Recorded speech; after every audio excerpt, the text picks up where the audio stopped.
नमस्कार साथियों, स्वागत है आपका आपके पसंदीदा यूट्यूब चैनल बीपीएस गसिमपुर में। मैं ओम जी आज एक बार फिर आपकी खिदमत में एक नए अध्याय के साथ आया हूं। आज का हमारा अध्याय है लोकसभा और राज्यसभा। हालांकि लोकसभा और राज्यसभा बहुत ही बड़ी संस्थाएं हैं, इनका अध्ययन हम छोटी वीडियो में नहीं कर सकते हैं, लेकिन हम शिक्षा के लेवल से हटके जब सामान्य जीवन व्यतीत करते हैं तब भी हमारे सामने लोकसभा और राज्यसभा शब्द आते हैं।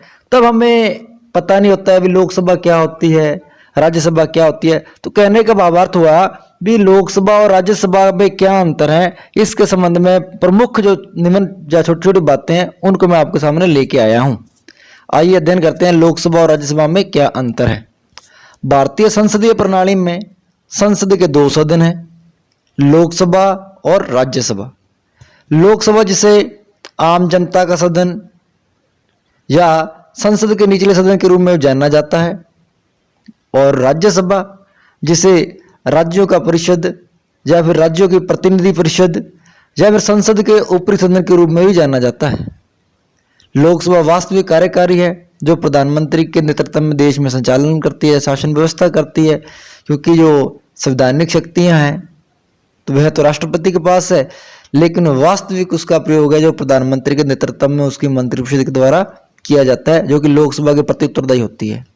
इसके बाद में लोकसभा निचला सदन, आम सदन, प्रत्यक्ष सदन के नाम से भी जाना जाता है। दूसरी ओर हम राज्यसभा की बात करें तो राज्यसभा को ऊपरी सदन, राज्यों का प्रतिनिधि सदन, उच्च सदन, अप्रत्यक्ष सदन आदि नामों से भी जाना जाता है। आगे हैं लोकसभा का सदस्य बनने के लिए जो न्यूनतम आयु है वह 25 वर्ष है। कोई भी व्यक्ति भारत का नागरिक हो, उसकी आयु कम से कम यानी 25 वर्ष या उससे अधिक हो, वह व्यक्ति भारत का लोकसभा का सदस्य बन सकता है। लेकिन अगर हम बात करें राज्यसभा की तो राज्यसभा का सदस्य बनने के लिए जो न्यूनतम आयु है वह 30 वर्ष है या फिर इससे अधिक होनी चाहिए। अक्सर एग्जाम के अंदर चाहे आप फर्स्ट ग्रेड की तैयारी कर रहे हो, सेकंड ग्रेड हो, थर्ड ग्रेड हो, चाहे किसी भी यानी कि लेवल की आप तैयारी कर रहे हो, ज्यादातर यह क्वेश्चन पूछा जाता है राज्यसभा का सदस्य बनने के लिए न्यूनतम आयु कितने वर्ष होनी चाहिए। तब हमें वहां पर कई बार 25 और 30 में कंफ्यूजन हो जाती है कि कौन सा होगा। तो राज्यसभा का सदस्य बनने के लिए कितनी आयु होनी चाहिए? कम से कम 30 वर्ष। इसके बाद में लोकसभा का जो सदस्यों का चयन है वह आम जनता द्वारा वैश्विक मतदान की प्रणाली के द्वारा किया जाता है। उसके साथ साथ राज्यसभा के सदस्यों का जो निर्वाचन है वह हमारे द्वारा चुने हुए एमएलए जिसे विधायक कहा जाता है, इनके द्वारा किया जाता है। यानी कि विधानसभा के निर्वाचित सदस्यों द्वारा ही राज्यसभा के सदस्यों का निर्वाचन किया जाता है। लोकसभा के बैठकों की अध्यक्षता लोकसभा अध्यक्ष करता है। वर्तमान में लोकसभा के अध्यक्ष ओम बिरला जी हैं जो कि राजस्थान के कोटा से सांसद है। दूसरी ओर बात करें हम राज्यसभा की तो राज्यसभा की बैठकों की जो अध्यक्षता है वो देश का उपराष्ट्रपति करता है, जिसे राज्यसभा में सभापति के नाम से पुकारा जाता है। वर्तमान में हमारे देश के जो उपराष्ट्रपति हैं वह माननीय एम श्रीमान वेंकैया नायडू जी हैं। इसके साथ साथ लोकसभा की अधिकतम सदस्य संख्या 552 हो सकती है, वर्तमान में 545 है। राज्यसभा के सदस्यों की बात करें तो अधिकतम 250 हो सकती है, जो कि प्रत्येक राज्यों से, केंद्र शासित प्रदेशों से चुन करके आते हैं। वर्तमान में राज्यसभा के सदस्यों की संख्या भी 245 है।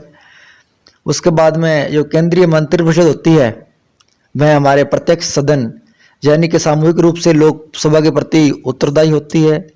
लेकिन राज्यसभा केंद्रीय मंत्रिपरिषद के खिलाफ अविश्वास प्रस्ताव लाने को ला सकती है, लेकिन यह संभव नहीं होता है क्योंकि राज्यसभा केंद्रीय मंत्रिपरिषद पर ज़्यादा दबाव नहीं डाल सकती है। अगर हम बात करें लोकसभा में धन विधेयक की तो धन विधेयक को केवल लोकसभा में ही पेश किया जा सकता है। यह सदन देश में शासन चलाने हेतु धन आवंटित करता है।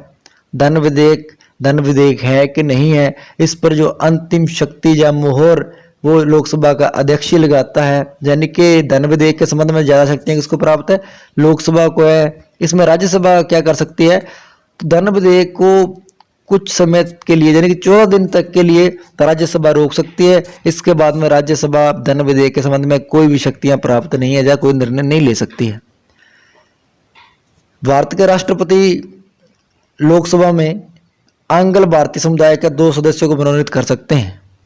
यानी कि लोकसभा के अंदर भारत का जो राष्ट्रपति है वो 2 सदस्यों को मनोनीत कर सकता है। वो 2 सदस्य कौन होंगे? वो यानी कि आंग्ल भारतीय समुदाय यानी एंग्लो इंडियन समुदाय के व्यक्ति होंगे। उधर बात करें हम राज्यसभा की, तो भारत के राष्ट्रपति के पास राज्यसभा में कला, शिक्षा, समाज सेवा एवं खेल, विज्ञान जैसे क्षेत्रों से संबंधित 12 सदस्यों को मनोनीत करने की शक्ति प्राप्त है। यानी कि लोकसभा में 2 सदस्यों को मनोनीत करेंगे और राज्यसभा में 12 सदस्यों को राष्ट्रपति मनोनीत कर सकते हैं। अगर बात करें हम लोकसभा के कार्यकाल की, तो लोकसभा का कार्यकाल अधिकतम 5 वर्ष का होता है, लेकिन इसे प्रधानमंत्री की सिफारिश पर राष्ट्रपति द्वारा समय से पूर्व भी भंग कर दिया जा सकता है। यानी कि इसका कार्यकाल अस्थायी है, इसलिए इसको अस्थायी सदन भी कहा जाता है लोकसभा को।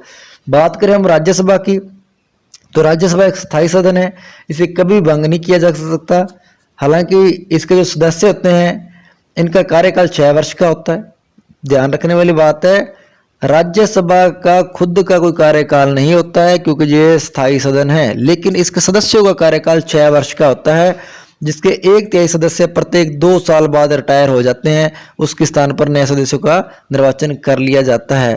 अगर आपको हमारा यह वीडियो पसंद आया हो तो कृपया करके लाइक, कमेंट, शेयर और चैनल को जरूर सब्सक्राइब कीजिए। धन्यवाद।